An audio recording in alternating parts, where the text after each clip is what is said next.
This is J.G. Hertzner. You're listening to NX 7062 Podcast.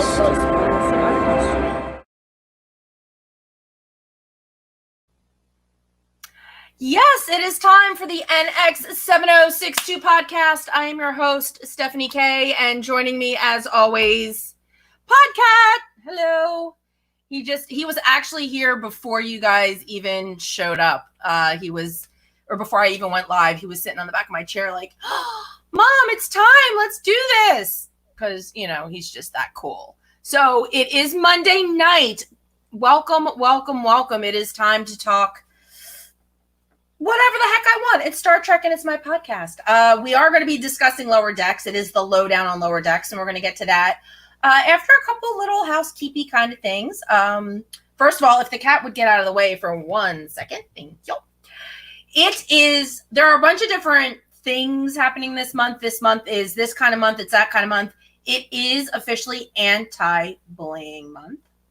And so to support my friends over at Superhero IRL, Pop Culture Hero Coalition, be kind. And you could really be kind and support Chase and all her amazing endeavors. If you would just go to her website, which is bekindmerch.org, and just head on over to Be Kind Merch, and you can pick up one of these tank tops that I'm styling. You could also pick up masks. There are some absolutely amazing masks that have been created that say be kind. My favorite one is the one that says run fast, laugh hard, be kind. It's a quote from Doctor Who that fits. So there's that. There's plenty of stuff you can. In fact, there's even celebrity designed merchandise. Kenneth Mitchell designed a Be Kind shirt, and he actually signed it, so his autograph is on the bottom of it. Rekha Sharma has this really awesome purple one that I really do need to get for myself at some point, but I do tend to shop there a lot. I have 4 masks and this shirt and 2 other shirts, and I need to start growing my collection. So anyway, it is anti-bullying month. Pop Culture Hero Coalition is the first 501c3 nonprofit that is an anti-bullying nonprofit. It's the first anti-bullying nonprofit. BeKindMerch.org. Head over there, check it out, pick something up. They've got original comic books. They've got, like I said, some really cool merch. Doesn't have to be a tank. Can be really cool t-shirt. And you get to see all the celebs that have posed with all their cool merch, including George Takei and William Shatner. In fact, there's a story that I will say for another time about STLV and the Be Kind merch pictures that they got done. Anyway, so that is that. It is also LGBTQ History Month, which means that Lambda Quadrant is going to be participating in the podcast next week. We're going to be talking to Randy Frank, the president and founder of Lambda Quadrant and past guest of the show. He's going to be joining us next week. So there's that. Hello, Robert. Thank you, as always, for joining us here. Say hi, Podcat. Hi, Robert. There he is. Wait, there we go. Yeah, he would just rather just lay on my lap and get petted, but he's got to earn his keep. So let's see what else is going on in the world of Star Trek. There's a ton of stuff, and you know what? I feel like there's other things that I wanted to mention tonight. That I just, nope, it's just like right out of my head. See, and here's the thing about video. When I was doing this on just, Spreaker, where you guys couldn't see what I was doing, you couldn't see that I was checking notes. I handwrite notes. That's just kind of my jammy jam. I like to handwrite stuff. So you guys actually get to see what I'm doing. You get to kind of like this whole behind the scene things about how I do my show. So let's see. I guess we could get on to talking about Lower Decks, but I will tell you that I am up on all of it. As far as I've watched every episode. So there are going to be spoilers. I apologize, but there are going to be spoilers.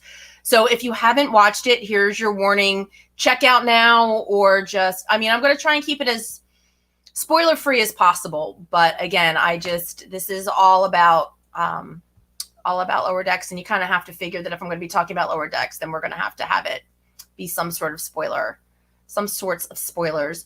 We'll start with, how about we're going to start with the poll that I posted on Twitter before we really get underway. Because I wanted to know what everybody out in the universe thought about this new, because it's different. That's what I love about it. It's completely different.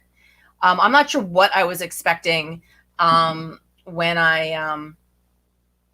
they first announced it, but I love it. And as far as Twitter is concerned, 42.9% of people that responded love the show, and then split right down the middle, 28.6% each haven't watched it or have said, not my cup of Earl Gray. Oh, hello, pop culture. I just saw your message. I love you guys too. Thanks so much for joining me. Hi. I'm so excited pop culture's here. In fact, I can tell you that I know for a fact that somebody who's part of pop culture feels like Lower Decks isn't their cup of Earl Grey. I will say that. And that's okay. I mean, there's 9 shows now. Section 31 is still coming. Strange New Worlds is still coming. There's a little bit of Trek for everybody. And Star Trek Lower Decks is pretty irreverent. It's definitely an adult comedy. And I think that comes from the fact that its creator, Mike McMahon, his CV as far as adult animation, Drawn Together, and South Park, he was production assistant, and he was a writer and producer on Rick and Morty. 2 out of those 3 I love. I love South Park. I think Matt and Trey just have a really interesting way of getting their points across. Sometimes it is a little gross and it is a little off for me, but in general, I love it. And especially with this being another election year, and their theory that all elections come down to the choice between a turd sandwich and a douchebag. And I always thought that was kind of an interesting way of looking at it. Basically saying neither candidate is perfect. But of course, when it comes to Matt and Trey, they have to say things along the lines of douchebag versus a turd sandwich. I didn't like Drawn Together. If anybody's ever seen it, I don't even remember what network it was on. Maybe Comedy Central, maybe Adult Swim. I don't remember. But it was basically Big Brother, but for washed up cartoon characters, hence the title Drawn Together.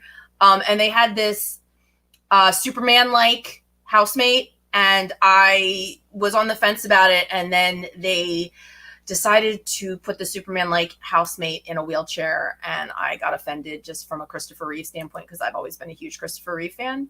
So that was kind of when I jumped off the fence and went, no. But again, and I know it was all for humor, but Christopher Reeve is just something. With me, you don't mess with Christopher Reeve. I adore Christopher Reeve. Always have. My Superman, go forward. It supports the Christopher Reeve Foundation. So anyway, but Rick and Morty, I absolutely, absolutely adore. I think Rick and Morty is great.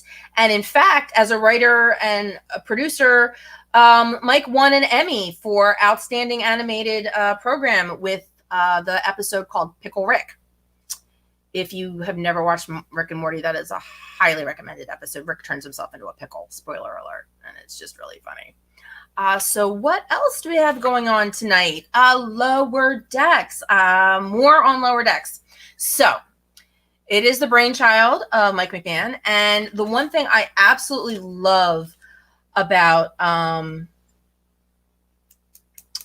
Decks is that what do I love about Lower Decks? Well, it's animated, and animated for me is always fun. But again, it's the irreverence of it. It's the rawness of it. And you all know that I love raw. That's one of the reasons that Enterprise is my favorite Star Trek, is because it's not polished and perfect. Now, I am not saying everybody's human, and none of the Star Treks ever tried to make anybody look like they weren't human, or the humans by the 24th century were perfect or infallible. And I know that was never the intention of any of the Star Treks. But Starfleet was very spit and polish. And that came off on every other show. But Starfleet was not so spit and polish in Enterprise. They kept tripping over each other, and tripping over what was going on in the world, and as their first forays out in space. And that's kind of where Lower Decks is, because Lower Decks isn't just like the episode in TNG. It is about kind of the backbone of the ship, the grunts that make the day-to-day operations work. And that's where the Lower Decks, all the ensigns in the lower echelon, and the people who, most of them, what's really funny is most of them are aspiring for more. Boimler is kind of the quintessential Starfleet. He's in love with Starfleet. All he wants to do is rank up. All he wants to do is impress. The kind of kiss-assy kind of, oh my God, this is all I've ever wanted. I want to be at the top. All he wants to do is impress all of the higher ups and all that. And then to counterpoint him, you've got you've got the other ensign, whose name for some reason is like completely out of my head. Ensign Mariner, voiced by Tawny Newsome. And she is the counterpoint to Jack Quaid's Boimler. She has not really a lot. It's like you wonder why she's even in Starfleet, because she has no appreciation for the rules. She thinks the rules are there to be broken half the time. She's even said in the last episode, basically, screw the Prime Directive. So it's this perfect counterpoint. Then you also have Rutherford, played by Eugene Cordero, and he's this cyborg. This is a guy. He's kind of the Geordie LaForge taken to the next level. He's got cyborg implants. He actually has like a little, not a visor. He's got like a little screen over the one eye, and he just got updated, I guess you could say, quote unquote, when he gets onto the Cerritos, which is the ship in the show. And so you get to watch him kind of, all these super cyborg implants and what they do. And then there's Tendi, played by Noelle Wells, and she is an Orion. And they're actually, in this last episode, she actually kind of fight with Mariner, because Mariner kept doing the whole pigeonholing her and saying, oh, Orion are slave traders and they're pirates and they're this and they're that. And Tendi turns around and goes, well, maybe 95% of them are, but I'm not. I am aspiring to be better than this, and don't stereotype me. And so, which is actually kind of, I guess, in a way, a nod towards the 2009 movies, because remember, there were Orion officers in the J.J. Abrams films. And if you watched Enterprise, the episode Bound in the fourth season, the Orion women are the smart cookies. So that's the other thing that I absolutely love about the show, is every episode, all 9 episodes, is full of Easter eggs. In fact, if you wait till about the day after the episodes air, Mike McMahon will go through every Easter egg, because you have to admit, I don't think any Star Trek fan, no matter how good they think they are, or, excuse me, podcast, no matter how good they think they are, is going to catch every single one of them. And I admit, especially since I'm not a huge Voyager fan, I did get I got one Voyager reference in this last episode. I was so excited. But not every person's going to get every single thing. But they've already introduced 2 characters that were straight out of the animated series, including their doctor. Their doctor's a Cassation, which, if you remember from the animated series, now I would swear that the Cassation took over comms, because I think Nichelle left the animated series at some point, and I could swear that she took over Uhura's post, but I can't be 100% sure. The other major players in Lower Decks, Captain Freeman, who is voiced by Dawn Lewis, who I have loved ever since Different World. If you remember Different World, which was Lisa Bonet's Cosby Show spinoff, ironically, I think she lasted, 1 season, maybe 2, and then Different World just kind of went on without her. But Dawn Lewis was in that, and I loved her then, so I was very excited to find out that she was going to be in it. Jack Ransom, who's the first officer, is voiced by Jerry O'Connell, who's been around the block 112 times, and you may remember him from Sliders, as we're all science fiction fans. And then you've got Shax, who's the Bajoran tactical officer, and as I mentioned, Ta'ana, who's the Cassation, and she's their medical officer. She's not as sultry and seductive Kitty, the way that Tass was, the way that the one in TAS was. She's kind of mangy, which is weird, but she's their science, she's their doctor, and she's a cat. But like I said, it took them 5 episodes, and trust me when I tell you, I watched every episode just waiting for that drop to Enterprise. But now it seems like they're really making up for it, because every time you turn around, there seems to be a nod to Enterprise. They've also already had some Star Trek notables, John Delancey and J.G. Hertzler. I think we all know JG. I know Robert knows JG. JG was in the episode, what is it? Captain in Terminal Provocations. He played the Drakmani captain. So that was episode 6. And then John Delancey was in Veritas. And if you're going to have John Delancey, you might as well have Q. He was Q, which was great. They put him in the classic Encounter at Farpoint. They drew him Encounter at Farpoint, floating throne and all. But when we're talking nods to Star Trek, we're talking nods to absolutely everything Star Trek. Episode 9, Mariner made this. Oh, right. Thank you, Pop Culture Hero Coalition. I forgot Kenneth Mitchell did a voice. Bad me. I totally forgot. Kenneth Mitchell, who signed one of your shirts and created one of the Pop Culture Hero Coalition shirts, which I mentioned earlier, for people to go buy at bekindmerch.org. Kenneth was in it too. I am sorry. I forgot. Bad Star Trek fan. See, just so many references everywhere. You just can't get enough. But Mariner did a holodeck. She turned a holodeck into a movie. She actually decided she was going to do this movie. And her character was quoting Shakespeare, which is a nod to Undiscovered Country. The way it ended, they actually did an end credit where all of the end credits were signatures, the Mariner signature, Boimler signature, which was the way the credits ran in I Love You Too, Pop Culture. Thanks for, it doesn't take that much to throw me off a thought, but congratulations. So anyway, the signature credits were the way I believe Undiscovered Country ended, was with like William Shatner. They were all autographed kind of signatures that went off. But I mean, they even referenced Star Trek V in an episode. They needed a distraction, and Boimler, was it Boimler?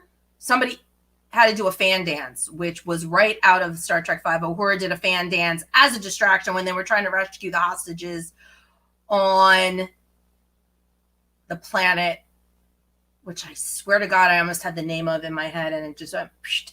But there was a fan. So every time you turn around, and in fact, let's see what other, Enterprise wise, they did say something about a Kirk Sunday with Trip Tucker sprinkles. And now Boimler is saying captain. And we all know that the only person in Starfleet that ever addressed a captain in charge as captain was Trip Tucker. So there definitely seems to be a love fest with Trip, which I have no problems with. There was a pineapple in one episode. Well, what's interesting is there was a pineapple, which absolutely has to be Enterprise, because where else do they mention pineapples? I dare somebody to come up and tell me that there is some other place in Star Trek history that was so pineapple oriented as Silent Enemy, the episode with Malcolm Reed's birthday in Enterprise.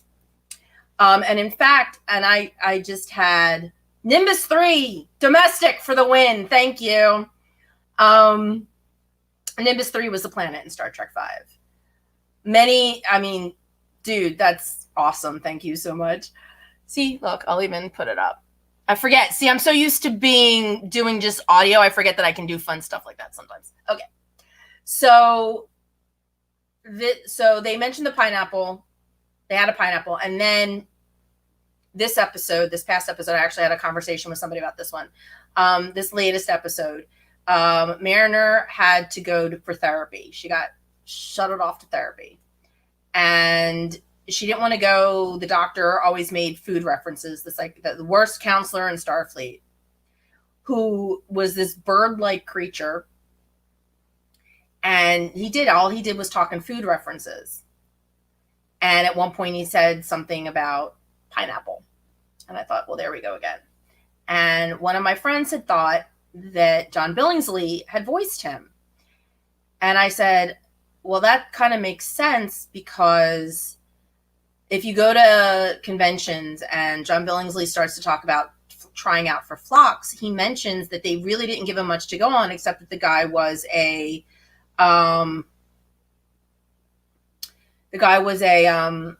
alien, and they didn't tell him what he looked like. They didn't say anything. So for some reason, John Billingsley got it into his head that he could do it as a bird. And he made these cawing noises, like this caw every time he spoke. That's how he punctuated his sentences and all this other stuff. Nobody said anything. They gave him the job. So he's thinking, okay, I guess I'm doing this bird thing, because nobody told him otherwise. First day on the set, here's your script, and goes out, and he starts doing the bird thing, and everybody goes, what the was that? No, just denobulins are not birds. You're just what you are. So but that is a story that he tells just about every time he does a panel, if you want to know about the origins of Phlox and whatever. So the guy's a doctor. He wasn't voice. It was Paul F. Tompkins. I went back and looked, because I thought, how did I miss John Billingsley in the credits? How did I not recognize the voice? Paul F. Tompkins was sounding very Billingsley-like. And I do like Paul F. Tompkins. He's a stand-up comedian. So I could see where you can make the error there. But then when you sit down and think about it, okay, still bird, food references. If you watch Enterprise, that's all Phlox ever seems to talk about. He tried to force feed T'Pol a pancake in an episode. He loves Earth food. He talks about egg drop soup to the captain. He likes egg drop soup. He said he's got a favorite Chinese restaurant in San Francisco. In fact, I'm pretty sure that's where they left in season 4 when Phlox gets kidnapped. One of my favorite episodes, when Phlox gets kidnapped. That's where he's leaving. He's leaving his favorite Chinese restaurant. So yeah, Phlox is a big fan of food. So the fact that it was a bird, the fact that it sort of sounded like John Billingsley, even though it wasn't, and he was making all these food metaphors, I would tend to think that that's a deep dive nod to Phlox. I have yet to look at any of these Easter egg things. I don't know why. I like to watch them, and I think with me, it's all about just enjoying the show. Like, if I'm going to analyze it, I'm going to analyze it for myself. I'm going to analyze it with my friends. I don't want to see the analysis of Will Wheaton. No disrespect to Will Wheaton, because he does a Ready Room thing after, so he talks about the shows, or even the creator of the show. I'm like, I just want to kind of enjoy it for what it is. And if I've missed an Enterprise, the only thing I might do is I want to find out maybe if I've missed an Enterprise reference, because I'd like to think that I'm pretty on top of the Enterprise references. They referenced General Martok in the first episode. Mariner's talking about picking up a batleth, and she got the batleth from some one-eyed Klingon on the planet, or the space station, wherever she was. And I thought, hey, that's got to be a General Martok reference. I mean, that's half the fun of watching Lower Decks, is finding those Easter eggs. But I think the humor, I think the irreverence of it, I think the fact that it pokes fun at itself. It's fans. It's Star Trek poking fun at Star Trek. And it's like, this is the one where we don't take ourselves seriously at all. I mean, the whole point of this ship's mission is second contact. It's like, you got to figure after first contact, there's got to be a second contact. So what exactly is second contact? It's like signing the paperwork and just, hey, remember us? We're Starfleet. So it's just, this is kind of like the Cerritos is just kind of following in the wake. I mean, if you watch the credits, it's hysterical. You watch the Cerritos fly up to a Borg fight, gets fired at once, turns around and leaves. The one thing, and the secret, this is the big secret. We all find out in the first episode, at the very end of the first episode, but nobody else knows. But the secret's about to come out.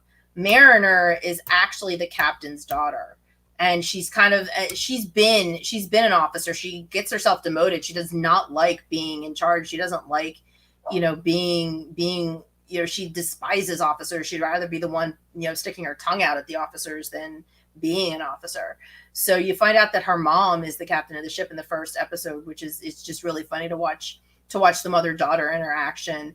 Boimler just found out in this last episode. So on Thursday, which is the season finale, we're all going to get to see how far that goes and if Boimler opens his mouth.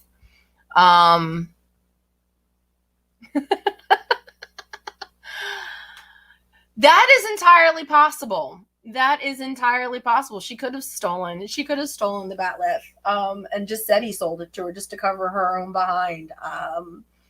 I definitely think that that's a possibility, Robert. So I'm right there with you.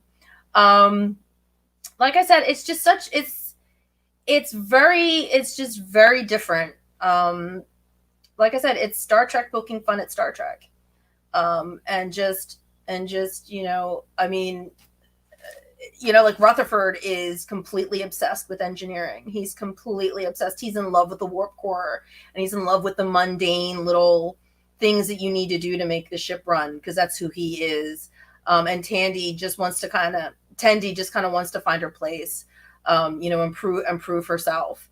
And like I said, and Boimler is just, I mean, he's designed to kind of be the bootlicker, but it's funny, he wants to be perfect, and he wants to impress everybody, and he wants to move up in the ranks, relatively quickly. And it's fun because Mariner's like, dude, you don't have to take yourself so seriously.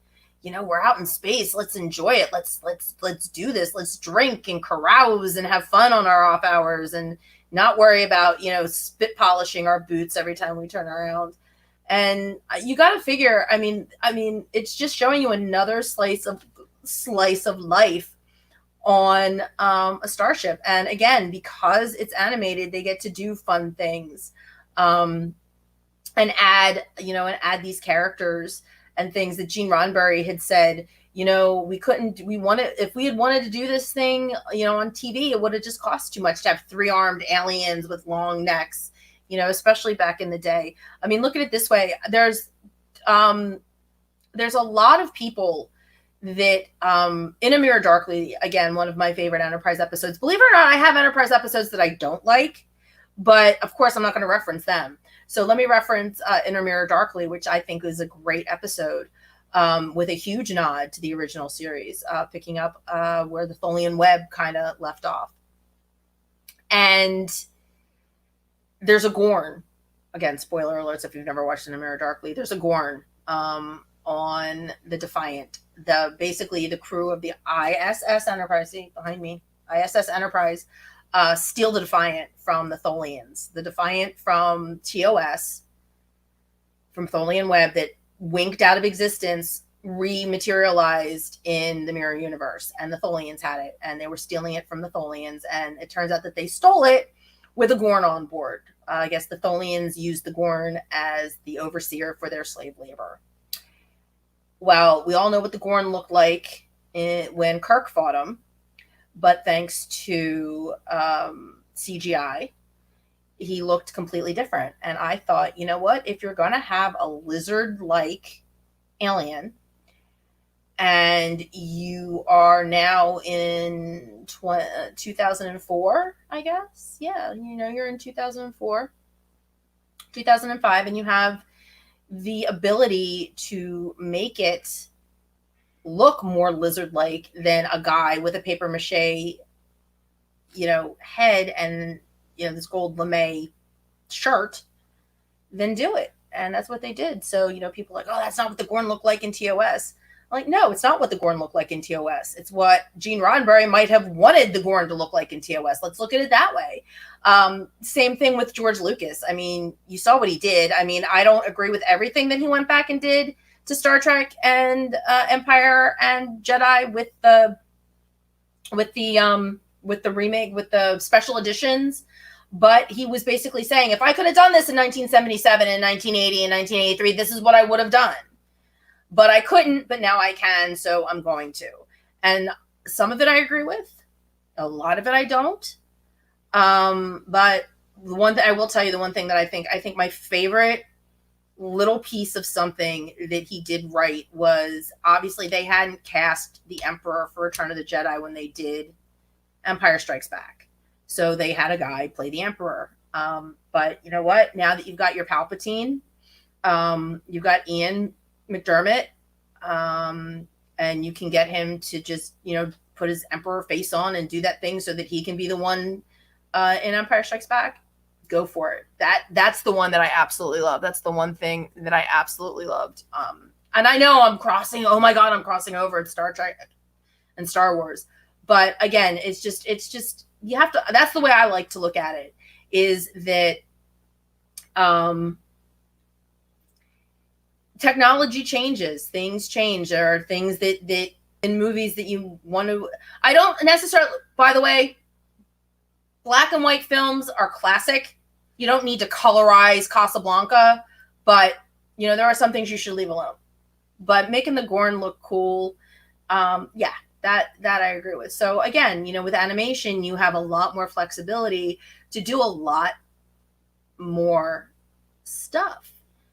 Like any alien, like you can dream up an alien and you just draw an alien. There was an episode where they were all, the misfits of, the scientific experiments, the things that went wrong were all supposed to be going to this farm planet for, it's basically Risa. It's basically the medical version of Risa. It's like Risa for misfits that need to get fixed. And they did a Voyager sluggo kind of thing. I don't remember what episode of Voyager. I just know that somebody else said that was a nod to Voyager. So, okay, there's this slug. But again, because they could draw slugs and they can draw 3-armed aliens. So personally for me, I absolutely love it. I think that it's great. I think that it's funny. I have no problems with, sorry, I have no idea what animal that made that noise. I have no problems with being irreverent, and I have no problems with them doing what they did, and and poking fun at themselves, because I think it's great. Let's see. There was that's what I was looking for. All right. I want to make sure I get this other comment in. Patrick on my Facebook page said that Lower Decks is 9 for 9 for him, which is unheard of for a Trek first season. He says they haven't all been out of the park, to be sure, but they've all been at least solid base hits. And he said the ship porn sequence in episode 9 was one of the funniest things.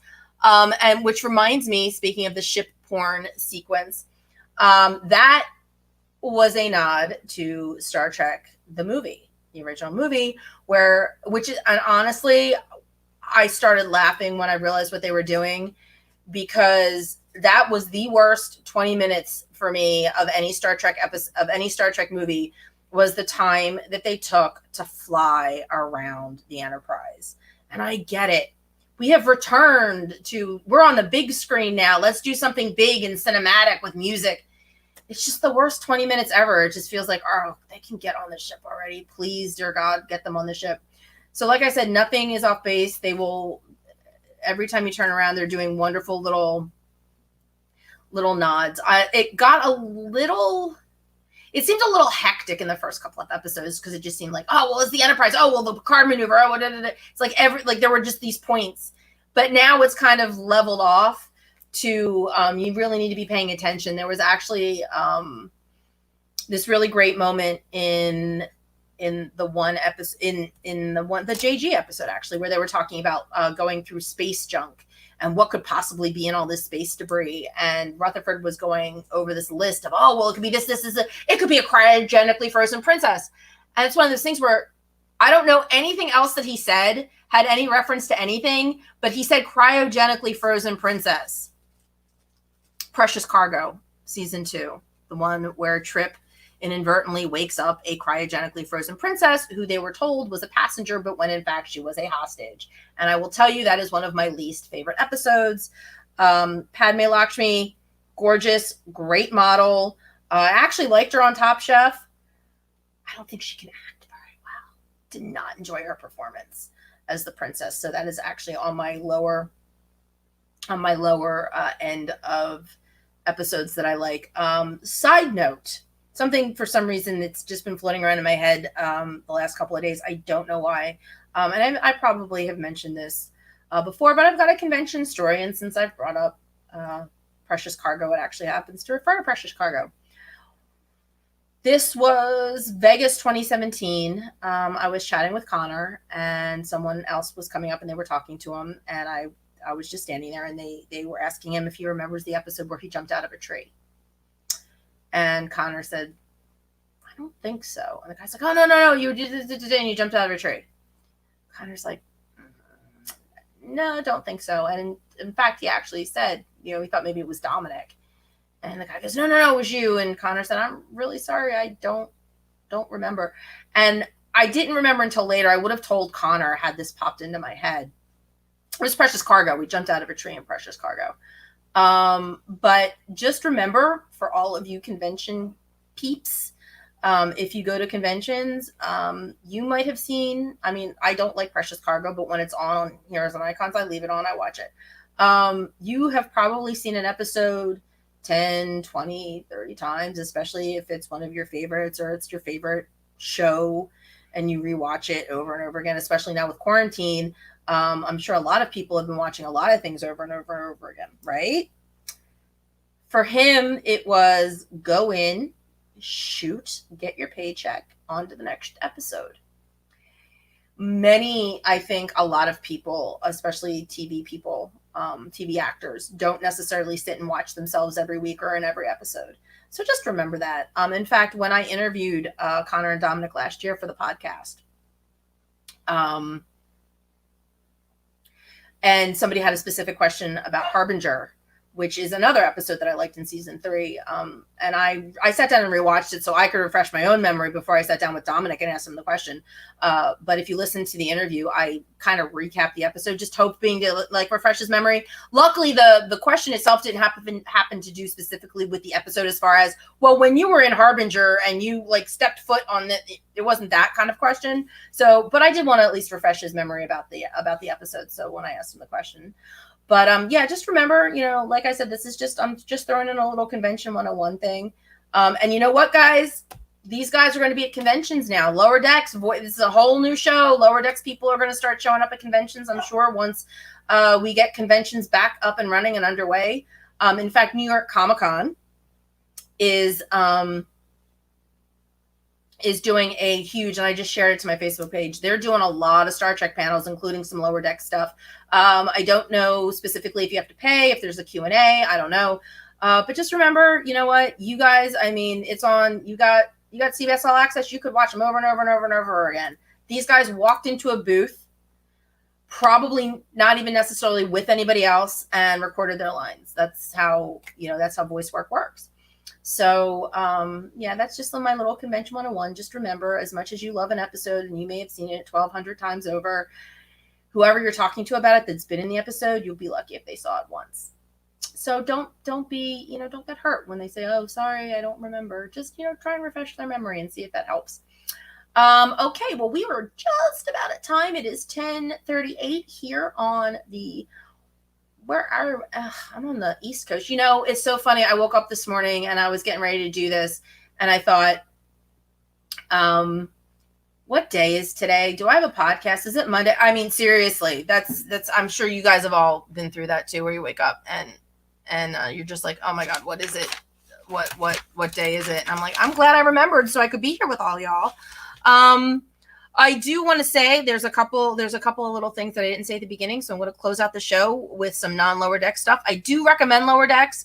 At least watch the first episode or the trailer. The trailer gives it all to you. If you watch the trailer, you'll get a feel for it. Like I said, there are some people that said it's not their cup of Earl Grey. Nobody so far that answered the poll said they hadn't watched it yet. So everybody's got an opinion, which is great. And like I said, there's so much Trek. There's going to be something you don't like.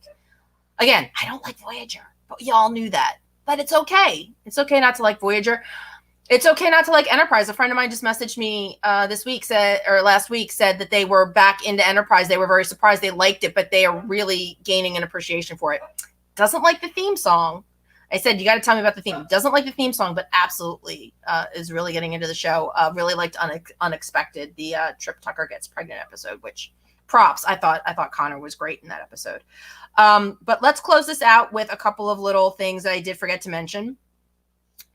Private Eyes, Nicole DeBoer's I shouldn't say little, Private Eyes. The show that Nicole DeBoer does with Jason Priestley and Cindy Thompson is back in production for season 5 because Toronto has opened back up. So hopefully that will be on very soon. You can get old episodes on Amazon Prime. They are pay per view. It was on Ion Television. I don't know if it still is because I haven't seen it run on Ion recently. They could just be waiting for the new seasons. I don't know, but it's definitely on Prime. So once it's back up, Robert, thank you always so much for stopping by. Yes, I will be here next week with a guest, actually. Randy, like I said, Randy Frank will be joining me. We're going to be talking about LGBTQ History Month, which it is, and just kind of how Trek fits in with the LGBTQ history, and how Trek has tried to fit in with LGBTQ history throughout its history. The other thing that I want to mention is Trek the Vote.